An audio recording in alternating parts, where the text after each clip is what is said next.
All right, on today's episode of Ball State of the Union, we have Ball State football radio analyst Chris Radican joining us for an interview. He's telling us what he saw in the spring. And Colin, we got a turf debate we got to get into. Let's not waste any more time. Colin's heated up. He's ready to go in on this turf. Play that music. We're talking Ball State, Don Shondell and Ray McCallum talking Ball State, Nate Davis and Bonzi Wells, Schumann, Bell Tower and Worthen, Fans Oliver from Muncie to Berlin, getting Cannons, Carters and Greeks. All right, it is Wednesday, April 30th. Thank you for everyone for joining us for another edition of Ball State of the Union.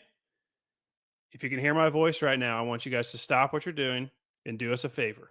Do me and Colin a favor here. Go on the YouTube video. Make sure you're subscribed to Ball State of the Union. We just crossed 100 subscribers. Colin, congratulations on us passing 100 subscribers. So make sure you're subscribed if you're not. Be sure to leave a comment on the video. Go back and watch some other videos, leave some comments. And do that both not only on YouTube, but on Spotify as well. It'll help us out a lot. Our next goal, obviously, is going to be 200. So let's get to 200 as fast as we can. We want to get to 200 as soon as humanly possible, and then we'll set our next goal. And hey, if we start hitting some of these milestones, I might give some stuff away. I got some cool Ball State stuff behind me. I got cool Ball State stuff coming in the mail all the time. We got our own merch now. Maybe I'll send you some merch. If we get to a certain number amount, maybe we'll get some merch. So everyone be sure to like, subscribe. It'll help us out a lot. All right, Colin. It's out with the old and in with the new at Schumann Stadium. The playing surface has officially been changed. So before I show you and everyone out there who hasn't seen it yet what the new field looks like, I do want to start with an interesting thing that I found out. Colin, we have a 100-yard football field. The turf is being removed. Would you like to own any of that turf? Oh, of course. I think a lot of Ball State fans would. But for some reason, it was just all thrown away. None was saved. We could have maybe, gotten a big roll, cut it up, offered it up to people for NIL donations or something like that. It could be $5, could be $10, just something small. I'm sure a lot of people would like to have a cool keepsake like that. We didn't do that. I actually reached out to Ball State to figure out a way to buy some. I was planning on buying a bunch of turf. And they told me the company that was taking it out, once it's removed, is now that company's property. So I don't know if they had the foresight. They didn't think that people would want any of this. I think it's a little bit of a missed opportunity. You see some other schools out there, obviously bigger schools with bigger fan bases, but other schools out there like Michigan State and Penn State, they're both having some stadium renovations going on. They're changing out logos and this, that, and the other, and they're selling that stuff off. Penn State's selling a bunch of signs on eBay. Michigan State's holding auctions for the Spartan head logo on their stadium. I think this is a little bit of a missed opportunity, Colin. What say you? Yeah, it just continues a current pattern of missed opportunities after missed opportunity after missed opportunity by the higher ups at Ball State, whether it's the, auctioning off just little sections of the field or if it's having a sale for the spring game. There's consistently money left on the table. And when you're a group of 5 program, that's really going to come back to bite us. Yeah.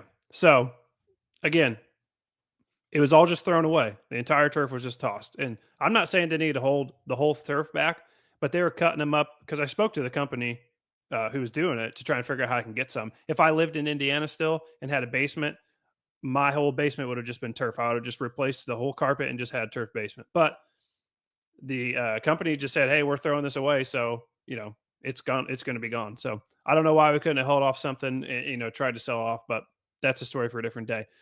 With the actual turf, though, I got a side by side of kind of with the old one here with the old Charlie Cardinal on it, and the new one, if you want to call it that. It's a logo that we've all seen forever, the traditional Cardinal head. Also, not pictured here, I couldn't get a good picture of the old turf to do this. The end zones are also different now. We had red end zones before. We have black end zones now, which I really do kind of like. But Colin, it's been a hot debate on Ball State social media. Dancing Charlie or traditional Charlie, traditional Cardinal head. I know where you lie on this. Tell the people, give the people your thoughts on the new or old addition to the 50-yard line at Schumann Stadium. Yeah, before I even start going into the debate, I do want to preface it with obviously putting and fielding a winning program is more important than the mascot. I did see some Certainly. people talking about that online, and that's a given. I think John and I are both in agreement. 99.9999% of Ball State fans are in agreement. We need to win first. That's the Yeah. most important thing. But I also saw people that were, replying and talking about, my son just is going to be an athlete there. I don't think it was football, but he loves that dancing Charlie Cardinal. And I think it's apparent even just scrolling through the one on the left here, if it's going to be shown how I can see it, John, the dancing Charlie Cardinal. It's Hmm. kind of saucy. It's different. It's cartoony a little bit, but not so much so that I think it's off-putting. I think it looks different. I think it's fresh. I think it's new. The one on the right to me, just kind of stale. Um, it's okay. I think the best part about it is the moments that are attached to that logo. Hmm. I love the black end zones. I think that's interesting. But when you're trying to appeal to 18-year-olds or transfers in the portal, what do you think looks better? What are they going to want? You look good, you feel good, you play good. I think the one on the left looks a lot better. And I think, you know, we're kind of lying to ourselves if we say like, having a less swaggy kind of logo doesn't affect people. Because I mean, if you think about it, like Boise State, for example, they have that blue field. That really draws people, I think, to the group of five. That makes them stand out. Even Eastern Michigan, when they had that gray field, it didn't look great. It didn't look great, but it was different. It was something different to like draw people in. And I wouldn't even be opposed. It'll look terrible. I think it might look terrible, but an all red field with some green accents, I was just like about let's to do ask you something to that. pop. Let's do something to pop. Let's do something to make our name out there. Let's do something to actually get our brand out there and have a viral moment, something. We always leave opportunities on the table. It was a perfect opportunity. We're getting the field replaced. Let's do something different. Let's get some eyes on the program. Mhm. Never do we do that, John. And I'm just, it just, it stinks as a fan. Listen, like Colin was saying, 99.9% of what we want, truly want from Ball State is just to win football games. But this is a Ball State football show, so we got to get in the nuance and kind of talk about, whatever we deem appropriate, whatever is hot, in the social media streets. But yeah, when this first came out or came, aware to the general public last week, that this was happening, I was kind of sitting there thinking, what if, because they kind of were being a little cryptic about it, of what's going to come. I was almost thinking like that would be hilarious if they threw out a whole an all red turf. I would think that would be awesome. I'm sure a lot of people wouldn't, but I think it'd be pretty sweet. Like you said, it's just something different that help you stand out. Um, but yeah, my thoughts on the logos is, I really do like both of them quite a bit. I'm perfectly 100% fine with either of them. I love the Dancing Charlie logo. I think, like you said, a lot of the younger people really like it. Remember when we interviewed Drew Plitt, you asked him this exact question: which of these you like better? And he did not hesitate for a moment to say Dancing Charlie. But like you said, the memories associated with the traditional one. I was a student athlete. My brother was a student athlete. I've been a Ball State football fan for a long time. Hell, I have a Ball State football, podcast. So have a ton of memories associated with that logo as well. But I'm cool with if they want to go back to the branding, of focusing on one brand logo for better brand awareness. I get that too. But so having the Dancing Charlie could maybe kind of skew that or kind of maybe not have that vision as focused on that branding they wanted to have. But yeah, our friend Sidelines, old friend Sidelines, Ball State, he gave us a little tidbit here as well in terms of this debate on the Dancing Charlie versus Traditional Charlie. So it's kind of hard to read there. I know with the logo on everything, but basically he's saying not only is this coming off of the 50-yard line, but I believe it's coming off the uniforms as well. So, you know, basketball uniforms, the helmets, it seems like is coming off of there. Now, uh, that's just what he's saying. You know, he's usually a pretty reliable source with all that. So it's seeming like the Dancing Charlie is going to be completely out of the athletic department in terms of on-field representation and only going to be used pretty much on merchandise that fans can buy. So, you know, will they do a helmet every so often with it on there? I would say probably. You know, I think I like like it's fun on, you know, election night and things like that when they or you know, when they do the Dancing Charlie, when he has the American flag and stuff like that. So you can't really do that as well. I mean, I guess I have the, you know, the patriotic helmet back here with that traditional logo is the red, white, and blue. So you can do that too. But you know, the Dancing Charlie with the American flag is as fun as it gets. So I would assume they'll keep that at some point. Will come back, but you know, it's seeming like what he's saying is that this logo is in fact going to be gone from on field use. Yeah, John, the logo on the helmets should match the logo on the field. I think Hmm. it'd look a little bit ridiculous and tacky if it didn't. Now, for away games, if we do look at that Dancing Charlie, maybe to have a little, spice it up just a little bit for the away games, I would like that. And you hit the nail on the head when you talked about like the 4th of July helmets or like the voting day helmets where Dancing Charlie holds the flag versus just the static head there with a little bit of red, white, and blue on the actual cardinal head. This one has so much more character to me. Like I have a lot of tattoos, John. The difference is literally, I would tattoo this logo. I would not tattoo the other logo. Like that's for me how much the difference is. I think the other one is boring, um, and I'm not mad at it. I would be fine if we did go with it, but comparatively so. I think Dancing Charlie's a little worse. I mean, a little bit better. Um, and one more thing while we're talking about this. College football 25, I know I always bring this up, but it's a big spotlight for us. There's only 130, however many teams that can go in there. Last year, we had Dancing Charlie on our helmets the whole exact time. The whole year when we played football, we had Dancing Charlie on our helmet. But in the actual game, it was not an option. The only Huh. option was the logo that we're going to on the field now. I need EA College Football 26 be paying attention because if I turn that game on and I pay $100 to buy it early and the helmets are now Dancing Charlie and they've reverted back when it should have been, taken care of in the first place, it's just a mess. I'm hoping they're paying attention. And I think the logo change in general is a little bit disappointing. They said, oh, people voted, people voted. And the email that Sidelines posted was from November 2023. And John, I had Ball State football talk at this time. I had no email. Who did they email? I mean, I know Chris Radican got to vote. Apparently, Drew Plitt didn't get to vote. I mean, uh, our only bowl game winning quarterback prefers Dancing Charlie, and you switch it.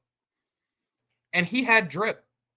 Drew Plitt had drip. And now we're gonna be like, okay, we're, one of the sauciest guys that ever put on the uniform likes the other logo, but we're gonna change it back. Brilliant. Listen, EA Sports, this is a warning to you. You should see what this guy does when he doesn't get post game interviews for a 35-point loss. So if you don't have this, you don't have these helmets and this midfield logo right, you're gonna be hearing from Colin here. So They will be because we care, John. we We care. care. So if you're listening to this, drop us a comment below. Are you team Dancing Charlie or team traditional Cardinal head? Let us know. Maybe I'll run a poll and we'll figure out who the people are deciding. So, Colin, I know we're going to get into a lot of this with Chris Radican, but I wanted to get your thoughts before we jump to him about transfer portal. So we got a lot out, a few coming in. We have a lot of offers out there, so that number should theoretically keep climbing. But you know, Jackson Corville gone, which is a big surprise to me. Christian Abney, Nick Munson. What sticks out to you the most on the transfer portal departures, and maybe some of the people that are coming in? What sticks out is the fact that, to me, it seems like people don't really enter the spring portal unless they know there's some options out there lurking out there, like awaiting them. Because if you do enter the spring portal and you don't get picked up by a team, you might be SOL. Hmm. So to be on a roster and comfortable in the position and starting like Christian Abney or like Jackson Corville and to move on makes me think someone was in their ear, someone called them and said, "Hey, we've got an opportunity. You remember your old coach Mike New? Yeah, he told us we're low at tight end at Illinois. We'd love if you could come over. Just enter the portal." So that was a little fishy to me, especially because of the connection between Mike New being Christian Abney's coach last year, and then moving over to Illinois, and then Christian Abney now moving over to Illinois, following a similar path to Justin Bauck Jr. That struck me. Now, what I think needs to happen, and John, you might not agree with me on this, and you may agree with me. I'm not 100% sure, but there needs to be contracts signed by these players. And if you're going to steal my player, you need to buy him out because at this point we are taking players and we're helping them grow, realize their potential, and then boom, here comes Wisconsin. Boom, here comes Cincinnati. Here comes Charlotte. Here comes Kansas. Here comes Illinois. Here comes Tulane.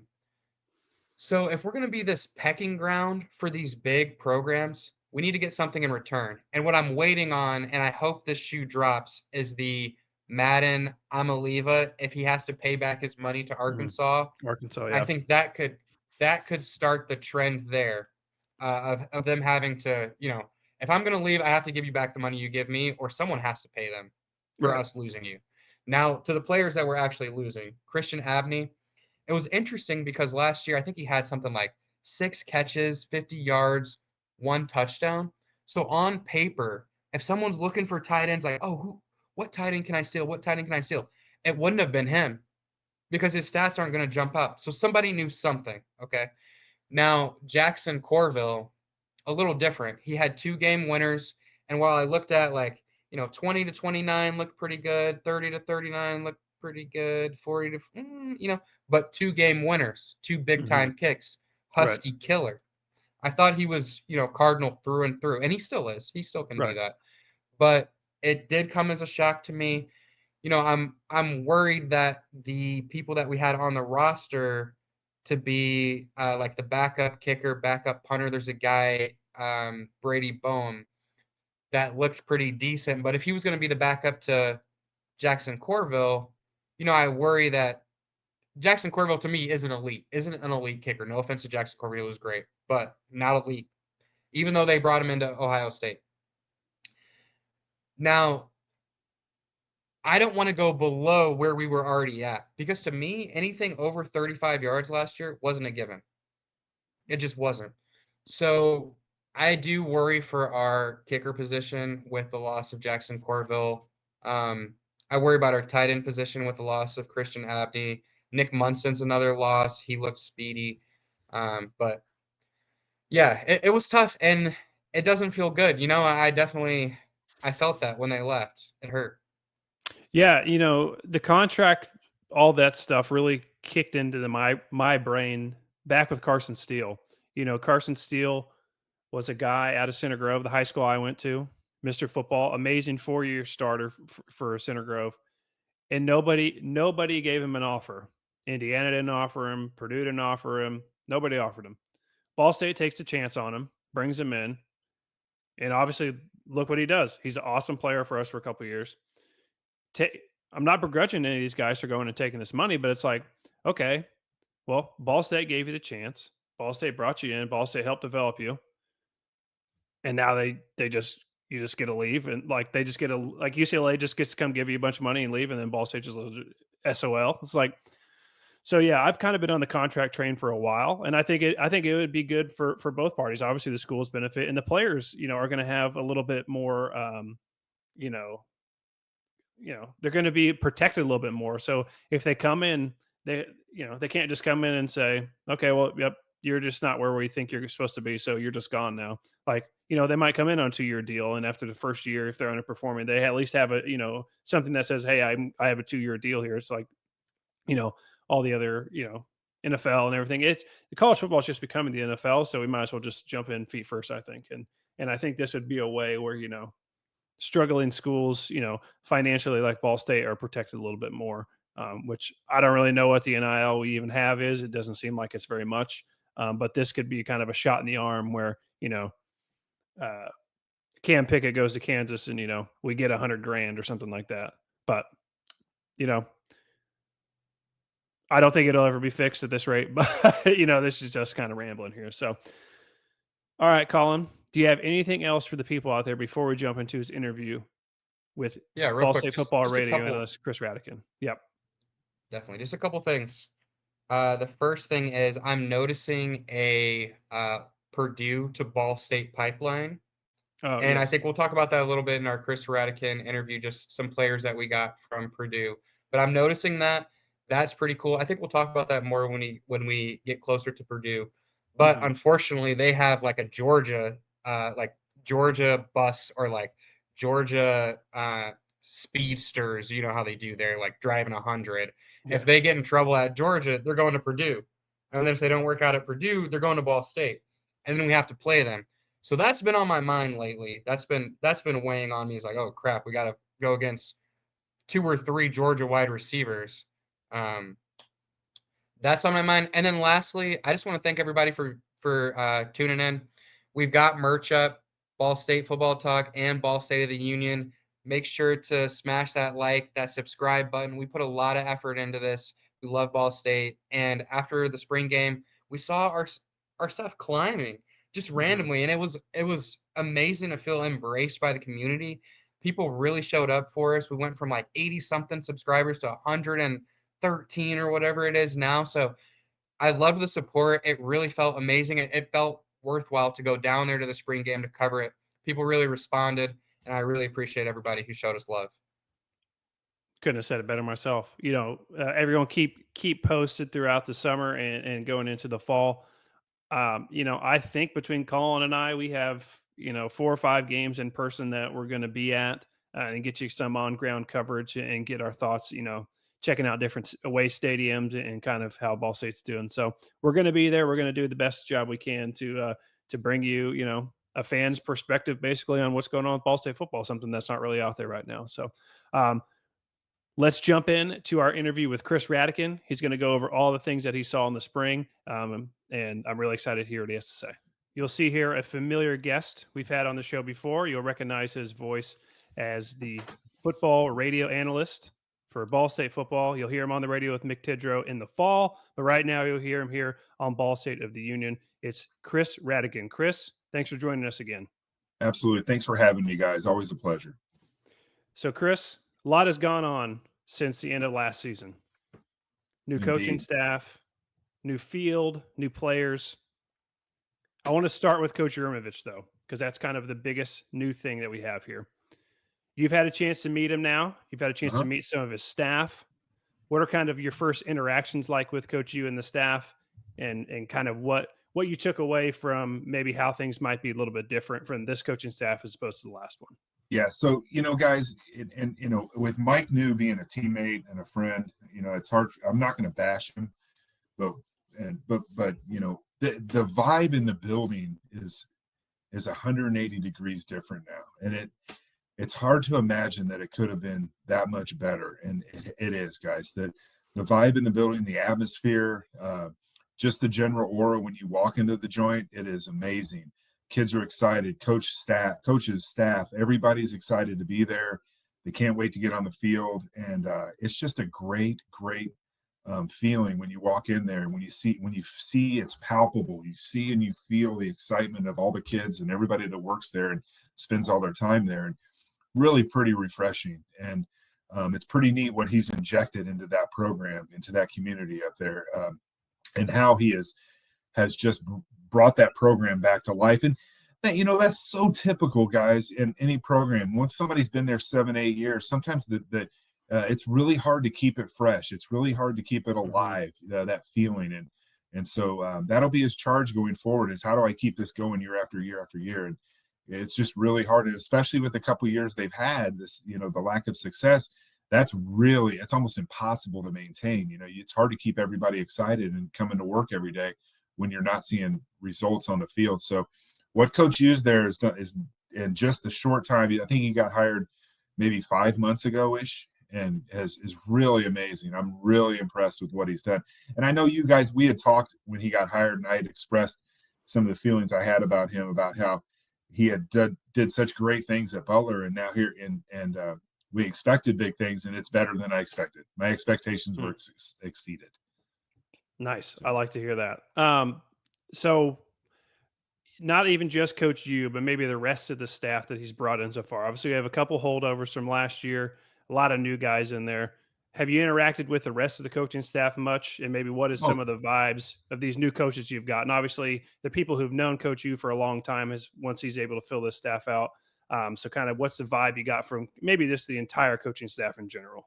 yeah, like I said, you've got guys. He hired a lot of young guys. Now, what I'll say is, let me preface this. He didn't have to reach very far to fill out this staff. He didn't have to go. So a lot of guys have to go outside of their own, for an old man term, Rolodex, right?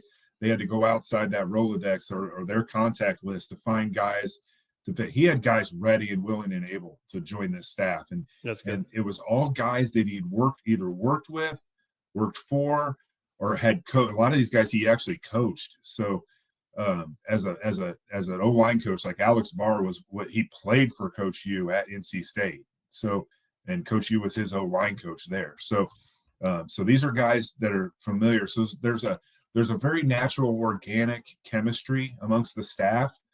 You can tell right away. The other thing is it's kind of funny when I said young guys, what I meant by that is these guys are flying around during practice. We're talking about assistants, but they're working as hard as the kids physically, running around drills, demonstrating drills, interacting in the drills, holding pads, holding blocking dummies, holding stand-up pop-ups, things like that. We've got guys, a few of them are wearing cleats and they're running around in practice. A lot of excitement, a lot of enthusiasm, a lot of hooting, and I call it hooting and hollering. Guys, there's a lot of style out there with these coaches. They have a lot of personality. Gotten to talk to a few of them. They're incredibly excited to be there. I spent some time talking to Jeff Knowles. According to my records, Jeff's the only holdover from Mike's staff, from Coach New's staff. And Jeff and Coach U went to high school together, so they've known each other forever. And so, like I said, there's that organic connection between all of them. When you coach, the staff spends so much time together that there's really, they can almost finish each other's sentences, and they can tell what each other's thinking, which helps when you're talking about the verbiage and the nomenclature of how they talk to each other and how they interact and all that, the terminology, the messaging is always going to be clear, guys. They know what each other wants. They know what the head coach's direction is, and that's going to trickle all the way down to the fifth string punter. You know what I mean? There's never going to be any question about what the direction and the messaging of the program. And I've seen that, and I've gotten to talk to a couple other coaches there, and even the support staff from Pete, the was the director of operations. I don't know, he's got a different title, but their operations manager. He's basically a general manager. Yeah. All those guys, they're all on the same page, and they have this vision of what they want to do there. And it's really refreshing to see. It's really exciting. Yeah. Say the continuity that you're talking about, I really like to hear, because it's hopefully kind of can jumpstart them to even be further ahead in this process of where they'd already be. Like you said, they're not all wasting time having to figure out different verbiage and different things, that words and everything that they're going to have to figure out, because every coach is different. So that's a good sign. And I know Colin had mentioned he went to the spring game. He noticed a lot of the energy you're talking about. So it seems like it's not just Colin who's noticing that. It seems like it's everyone who's kind of paying attention and seeing stuff like that. Yeah, and I was with my O-line coach from Ball State, Rich Spizak, was there. And I stood at one of the practices with him for an hour, and he's like, these guys were getting after it. They really were. And so I think I went to 4 practices. And I couldn't go to the spring game. I was out of town on a golf trip. So, but even Coach Spizak said, these guys are excited to be here. And I've gotten to know a lot of the players over the year from traveling with them for the past year or whatever. I'm traveling with them. I coached 5 of them in high school. I coached against another 8 or 9 of them, so I know these kids. So I talk to them after practice when they're available, and 201, they all said it's great. They cannot believe the change that has undergone with this program. They're all excited to be there. Just really, really, really excited to lace them up on August 31st or whatever that first game is. Nice. Yeah, you don't have that date marked down or anything, do you? I only know is I got to drive to West Lafayette. I'm Yeah. not traveling with the team. There's no way I'm not doing that. I'll just meet them there. So. Yeah. Hey, so Colin, I know you want to get into some of the people that you liked this spring. Chris, who are some people that you were impressed with in the spring in terms of players? And then maybe we'll see how well that matches up with what Colin he saw at the spring game and he kind of was excited about. Yeah, so there's a few names that pop off. I have a bunch of notes in front of me, but I have it down in my head too. In no particular order, Kyle Kelly is, he's the guy. He is the guy, and he looks like, they tried to just insert him a little bit last year here and there, and it never really worked. It never really panned out. And with him being kind of the guy now, he just looks like he has an air of confidence about him, and he's running the offense when he's behind center. So Kyle looked really, really good. I thought a couple of the running backs. I thought the kid from Kennesaw State. I can't remember his name. Quay Ashley. Yeah. He looked great. Elijah Jackson. I thought that the Drew Cassens kid really stood out to me. He's a transfer from Butler. He's a tight end. He's got he's not as big as Christian Abney, but he moves a lot better than Christian. And shame on me. Christian will hate me. Christian and I know each other really well. He just moves a lot more, but he's a couple years older. He's a little bit more seasoned. And then Dia Patel looked wonderful. So did Presley. And I thought, and Joey Stemler looked like a man in practice. Every time I was there, he just looked like he was quarterbacking that defense. Like he was running stuff out there. He looked bigger. He looked stronger. He looked faster. He was more assertive in his run reads, more reactive in his pass drops. He looked really, really good. And I thought Scott Hudson looked good. I thought Drew Hughes looked good. The DBs, I don't know all their names. They looked really special too. They looked really athletic and fast.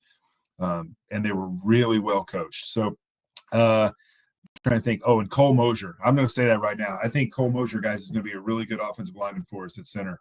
I don't think he played it down last year. And in fact, I'll say that he didn't play it down. I was at every game, and he looked great. And I thought Chris Hood continues to improve.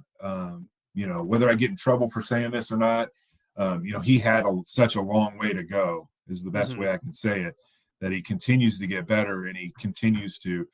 Every single time I watch him, he's just a tick better. You know what I mean? He's just like if he's at a 4 then, and now he's at a 5, he's just working his way up.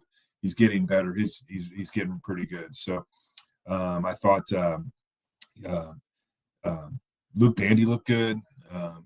So Christian Abney looked great in spring. He looked great all spring, moving well, running good routes, catching block. He's such a good blocker. He always had that down.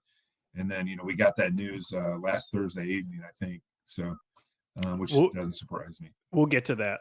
Yeah, we'll get to that here in a minute. But Colin, any names? I heard some familiar names you talked about last episode. Any names that stood out to you still? Maybe that Chris didn't touch on right there. I know one right off the top of the bat that you're going to drop on him probably first. Yeah, Eric Weatherly for sure. I mean, that was the player that popped out instantly. And even some of the guys that left, like you said, Christian Abney, but Nick Munson looked pretty fast at spring game. I'm not sure how much we'll actually miss him this year, but other than special teams or something like that, because the wide receiver room is super deep this year, especially with players we've gotten from Purdue or transfers in like Eric Weatherly. We have people coming back, Keon Magwood, Ty Robinson should be healthy. So I think that's a deep room already. In regards to what they're planning to do, Chris, my question is, do you know if they've determined already what the offense is going to look like? Is it going to be a run first offense with Kyle Kelly, maybe doing RPO sets, or and maybe the defense even, like, have they determined what that's going to look like? You talked about the defensive back room. It's super deep. It's super deep. Right. So I don't know what that's going to look like.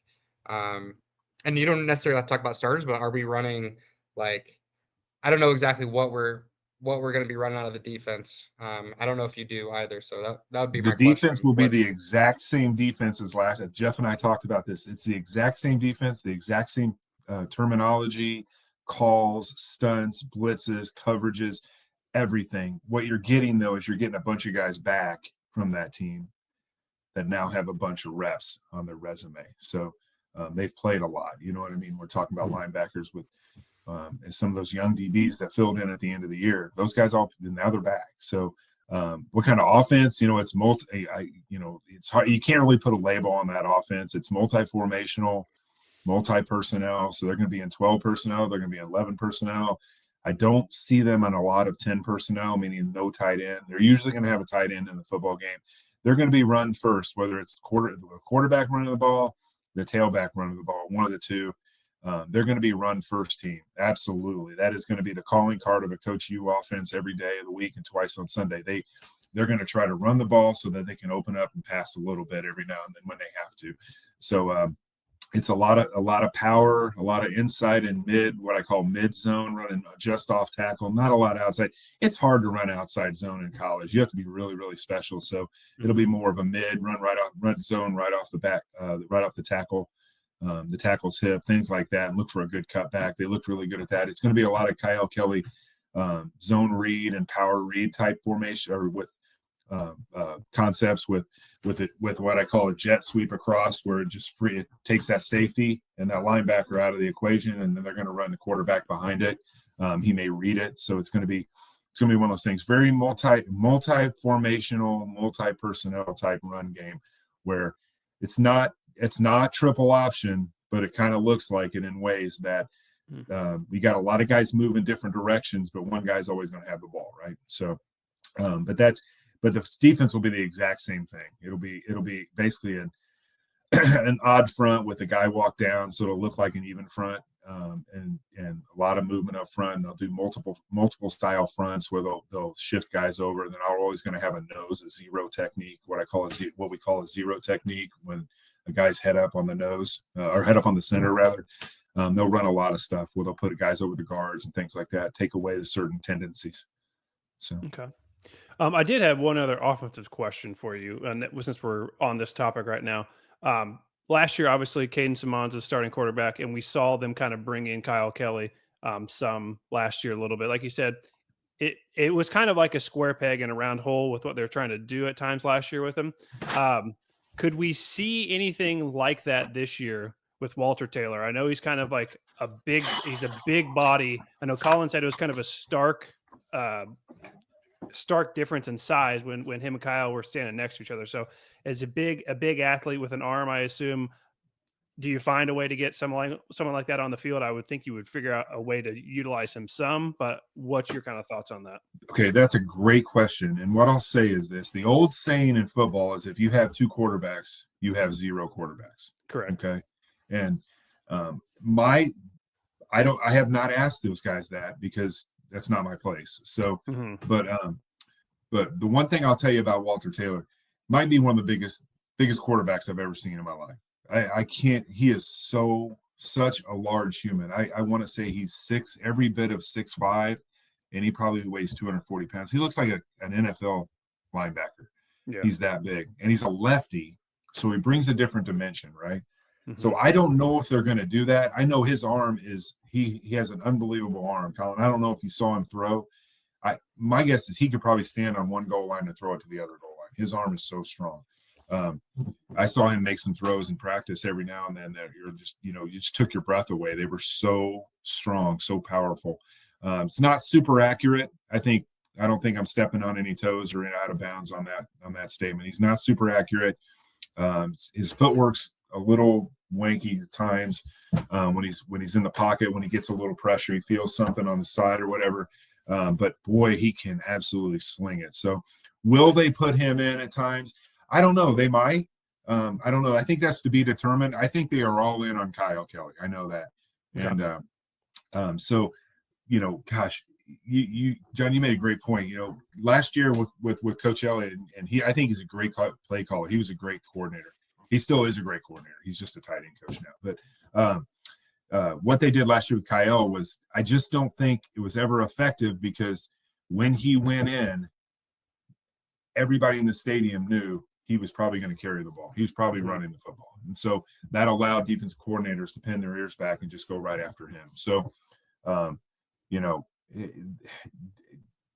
just think that, if in my opinion, if you're trying to play two guys, it's never going to work out, because there's a continuity and there's a flow to a game that you need a quarterback who's constantly feeling how things are going and running the game plan that you work all week. And when you try to bring a kid in for one special play or something like that, it often doesn't work. I've never seen it work a whole lot. So yeah, I'm with you there. I think Colin had another question for you here. Yeah, Chris, we talked about the strengths of the team. So wide receiver, defensive back, linebacker, maybe even running back. But what would you say is going to be our weakness for next year? Is it going to be the offensive line? Is it going to be the defensive line? Where do you see it right now? Yeah, that's a good question. So obviously, I think the obvious answer is going to be O-line, just because of all the losses they had. I will say this: the O-line came together pretty well in the spring. So there was some development there with Coach Barr and his group, in that they really came together. I went to the very first practice, and I went to the last practice before the spring game, and the growth in the middle, the meat in that sandwich was amazing, what they were doing. So they were picking up on it pretty quickly on what they were doing. They just, there's a lot of guys that have never done it. And the first time you ever step on a football field, I don't care if it's high school or college or the NFL, the first time, you have no idea how fast that game is. You cannot replicate it in practice. You just can't. So that being said, yeah, the O-line is going to struggle a little bit at the beginning of the year. You can mask that with some what I call window dressing or some other things where they don't have to be great early, right? They don't have to be. You can run some stuff that is advantageous to what they're not good at. What I mean is, if they suck at this, try to run what they are good at. So focus on, you're not trying to run what you run just because this is what we run. Hey, they can't block this yet. They haven't found their way. They haven't got their footing with it yet. So yeah, the O-line is definitely kind of the weak link in my opinion right now. And I feel like I know a lot about that. So, and right now, tight end's a little weak, guys, in that, we lost, but basically is probably maybe, I don't know, an NFL tight end. And then we lost one that had a lot of potential last week. And then another one left last Thursday also. So, yep. It wasn't just Abney. And so I think they're down to 3 or 4 tight ends total right now, and that's not going to work. And I know they've got a lot of offers out there right now to some kids. So I think that's probably, if I had to guess, speculate on, they're going to bring in at least 2 more tight ends in the next week or two, try to kind of shore up that group. So, which isn't great, guys. I know for me to say that, but I think the, O-line is going to struggle a little bit until they may get it fixed before the first game, and then tight end, they're going to have to find some guys that can play. And who knows, they may find another O-lineman too. So I think there's only 10 or 11 O-linemen on that group right now. So maybe 13, maybe 12. I don't know. So yeah, probably O-line. I think that the defensive line is solid enough. In my opinion, it's better than it was last year.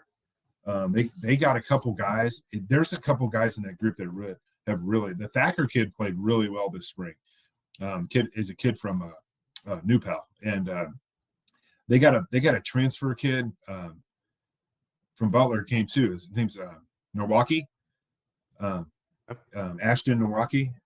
Holy cow, this kid has a motor. I think he's maybe 6'3", 6'4". He's probably 245. He plays on the edge. Whew, almost unblockable this spring. I saw him do some really special things. So Drew Hughes looked great. Scott Hudson looked great. Thacker looked good. So there's a lot of guys there. I think they'll be fine. It's easier to play defensive line, right? It's just easier. It's not as complicated, and it's not as intricate. So, and D-line coaches will be cussing me out when they listen to this, but that's fine. They can do that. They've been doing that for years. So yeah. Why change now? But no, O-line's probably their weak link right now. Good question. Like you said, and it's, as we sit here, it's April 29th. So obviously there's a Right. lot of time between now and then for development, for potentially other people to come in through this transfer portal window. And I guess we can kind of jump right into to that now. Before we get to the additions, because obviously I have one big addition that's happened here in the last couple of days, but let's talk about departures. Yeah. In this spring window, we've lost a couple starters, a couple notable names. We got Jackson Corville, Christian Abney, Nick Munson, some people you guys already spoke about. Is this just something we're going to have to expect from here on out, that we're going to have this window in after the season in this transfer portal, and then this spring one as well, where we could have starters come and go? And were any of these guys who left, did it really shock you? Did you kind of expect it? I know for me personally, the Jackson Corville one really caught me off guard. I kind of figured he was going to be, a Ball State guy for life, but Yeah. who knows what happens behind the scenes. So kind of what are your thoughts on maybe who we lost, and is this something that is just going to keep happening forever? Yeah. So first and foremost, it's not going anywhere. It's not changing. The NCAA doesn't have the wherewithal nor the stones to get this fixed, right? So they just don't. They've lost every lawsuit the NCAA is involved in, they lose. And so they're not going to get involved in this. They're just not. They're not going to try to regulate it. They can't. And so, yes. So the group of 5 teams, I said this to you guys, 3 months ago when I was on here with you. The group of 5 programs that find a way to navigate their way through this portal twice a year are going to be the ones that do really well. They're going to have success with it.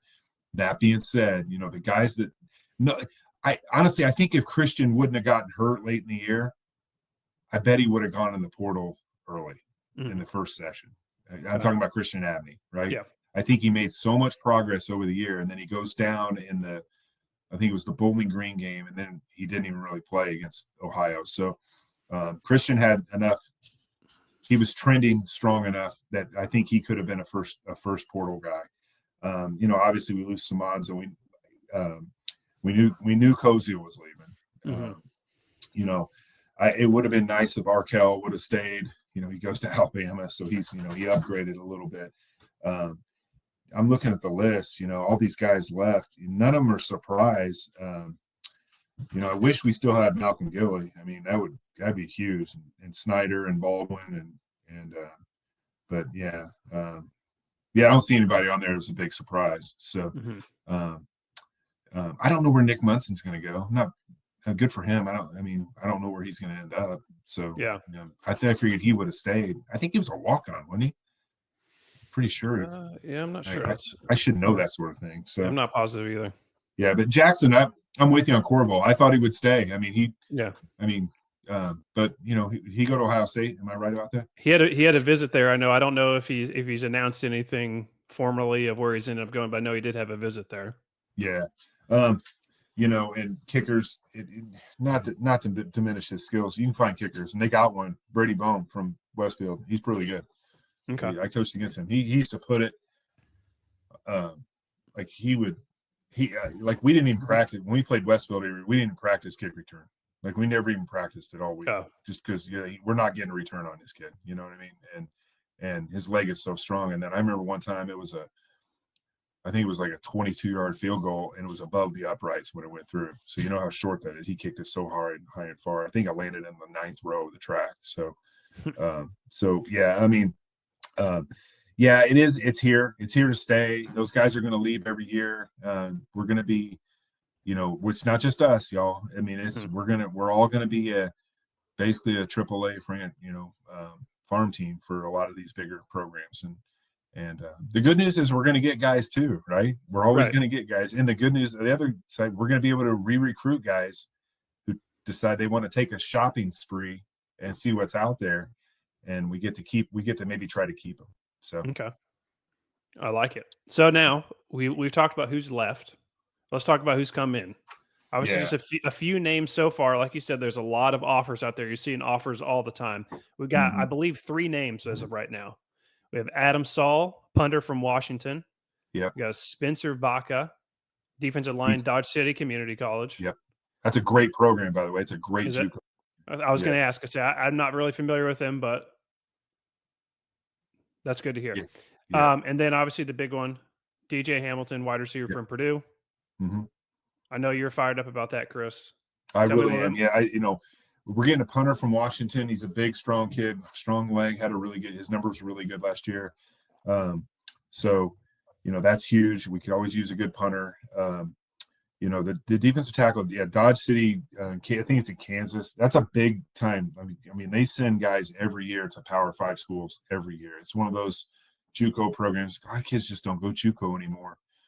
So he must have really been under the radar out of high school, is what I'm thinking. So, but if he played at that junior college, like if he played every down, he's pretty good. I'm going to tell you that. Okay. So he's 6'3". I think he's 6'2", 260 is what I saw. So he'll be really good. Now Donovan, and I think when I messaged about it the other day. I've known Donovan since he was 3 or 4 years old. Dad's a good friend of mine. Dad was an All-American in Notre Dame for Lou Holtz. Donovan was Mr. Football, was an absolute playmaker for us. He was a game changer. Went to Purdue over a bunch of other schools, us being one of them. And it just didn't work out for him there. And as soon as it came up, I'm like, I texted the staff and I said, hey, you guys got to get this kid. And they did. So they went after him with the full weight of the program the very next morning they had him in and it was on. So I know they didn't announce it till Tuesday or something, or Monday or something. I can't remember. So, yeah. But yeah, the Weatherly kid, Colin, you're dead. I missed on that one. I should have said something about him. When you look at his production over the past couple of years, started at Duke and then went to Bucknell, which is a good football conference. Patriot League's a good football conference. He had huge numbers, and that's a running program. Bucknell, they're a run first team. So when you see his receiving numbers, that's pretty impressive. He's going to be a playmaker for us on Saturdays. Promise you guys that. He's a star. Promise you. Yeah, he's right now he's the number one for sure. I mean, he's your best. He's as good as anybody we have on the roster. He is a special. Dad's a high school coach, so he's going to have that. That's an intangible. You're a coach's son, and you're just different. You're just built different. You grew up in a different world, so he's just going to be a player. But back to DJ Donovan, he's that long, strong, fast playmaker. Great without the ball. Great with the ball. Loves the block. Donovan's biggest drawback, and his dad and I talk about it a lot, is he's just not very quick off the ball. And so. Like his first step is not going to blow you away, but he can get open and he can high point a ball. He'll go into traffic. He's very, very tough kid. So you guys will like watching him play. So. All right. I'm excited. I like that. Yeah. Hey, Colin, I got 2 more questions for Chris, but do you have anything else for him about any particular people he might have saw throughout the spring or kind of the culture that's going on within the building right now? I don't. I just got kind of an off-the-wall question. I don't know if you've seen anything about this, but with the new field change, are you dancing Charlie Cardinal, or are you the old retro logo fan? I absolutely adore the Dancing Charlie. I mean, I am team Dancing Charlie all day, every day. And I believe in Jeff Mitchell. Whatever he wants, I'm down with, though. So I'll tell you that. But no, I'm team Dancing Charlie. How about you guys? Same. But did you vote? I'm split. I did. And I voted Dancing Charlie, but my vote didn't get to count. So, like in a lot of elections, my vote didn't count. So I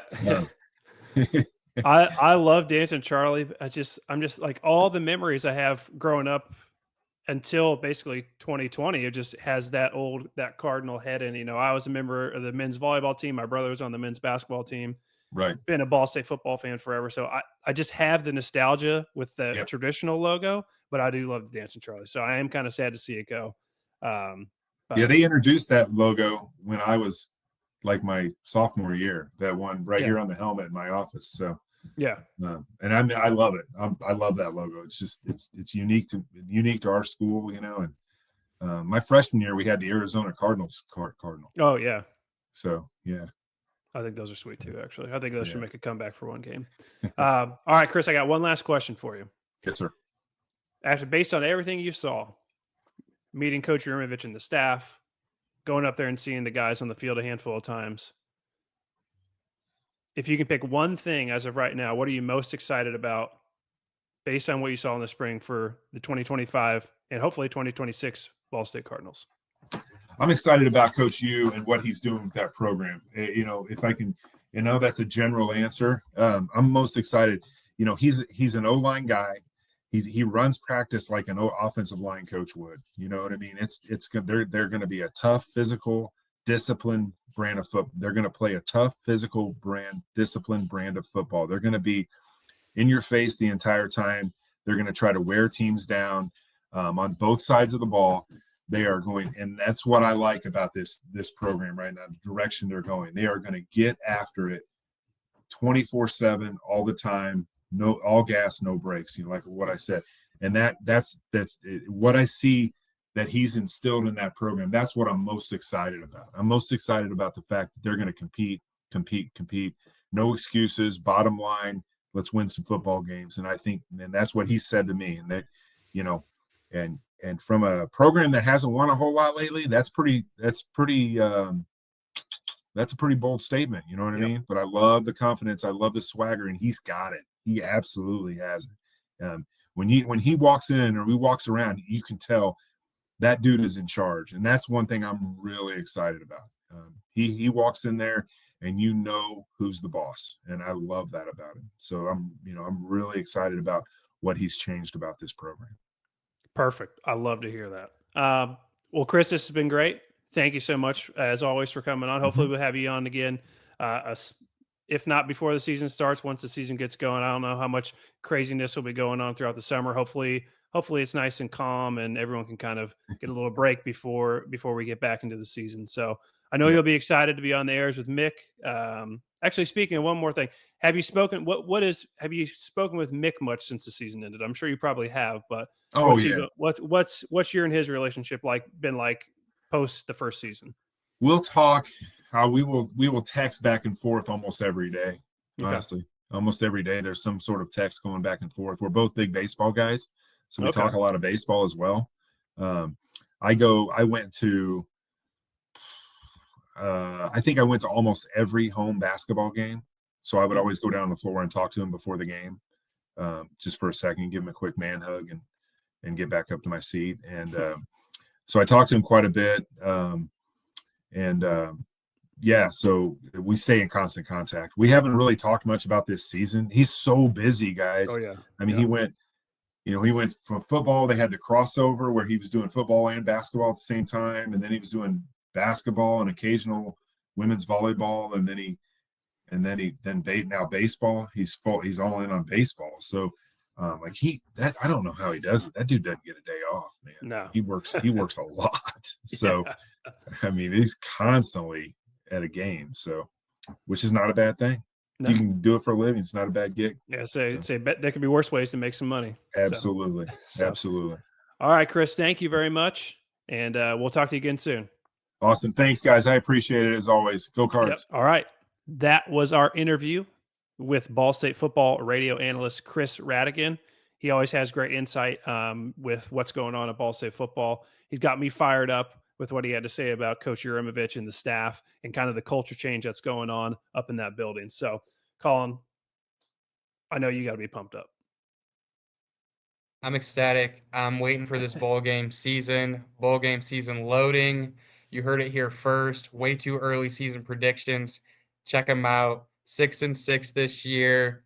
Book it. Let's go Cardinals. Chirp, chirp.